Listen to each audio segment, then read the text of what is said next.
Number एक, शदीद गैरत। गैरत हर शोर को मतलूब होती है, लेकिन जब गैरत अपनी हद से बढ़ जाए तो शोर के लिए अदम एतमादी पैदा कर देती है। इसलिए बीवी को चाहिए कि दौरान हमबिस्तरी शोर से शर्य-दूद में रहते हुए गैरत का मुज़ाहरा न करे। आराम काम से इज्तनाब करते हुए शोर को अपने जिस्म से खेलने दे। नंबर दो, अपनी ब्यूटी केयर ना रखना।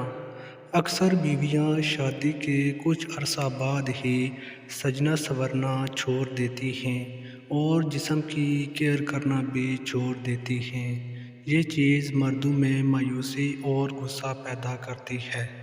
नंबर तीन, चेहरे पर हर वक्त त्योरी चढ़ाए रखना। अक्सर चीज़ जिससे शोर मकबूज होता है वो हर वक्त मुंह बनाने वाली और गुस्सैली औरत है।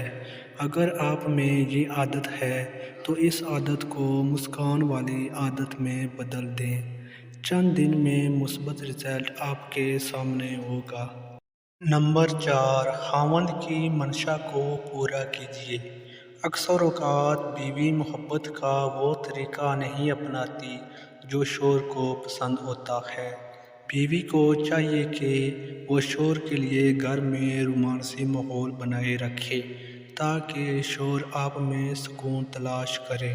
वो दुनिया के रश और थकावट से निकले तो आप इसको मोहब्बत के रश में थका दें। नंबर पाँच, जब आप अपने शोर को खामोश पाएं तो जो उसके दिल में है उसको जानने के लिए इसरार ना करें। इससे भी गुस्सा आने के इम्कानात होते हैं।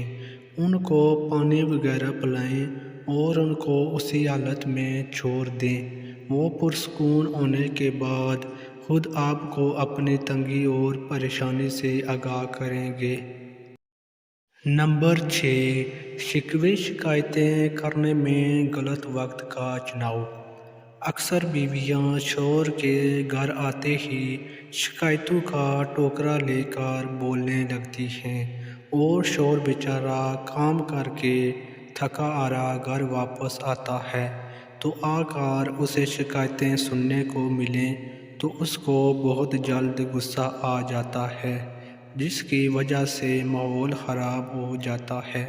इसलिए बीवियों को चाहिए कि शोहर के घर आते ही इसके सर पर सवार न हो जाएं।